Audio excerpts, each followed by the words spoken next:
আসসালামু আলাইকুম, welcome to my blog. কেমন আছেন সবাই? আশা করছি সবাই খুব ভালো আছেন।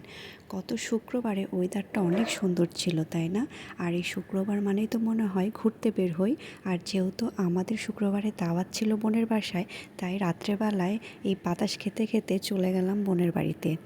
আর বাসায় যেয়ে দেখছি আমার সেই ছোট ছোট ভাগনাগুলোও এসেছে। আর আপু এখানে নাস্তা রেডি করে দিয়েছে, তাই একটা ওয়েলকাম ড্রিঙ্কস আর আমি হালিম খেয়ে নিলাম। দিয়ে আবারও আমার সব ভাগনাদের সাথে আমি খেলতে বসে গেলাম। সবাই মাশাআল্লাহ বলতে ভুলবেন না তাদেরকে দেখে।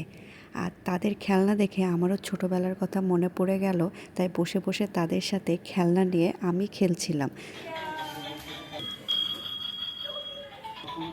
এই তো খেলাধুলা শেষ করে আপু দেখলাম খাবার টেবিল সাজিয়ে দিয়েছে।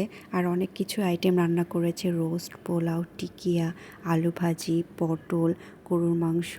এই তো আমি এখন খেয়ে নিচ্ছি, আর খাবারগুলো অনেক মজা হয়েছিল। খাওয়া দাওয়া শেষ করে বাসায় চলে গেলাম।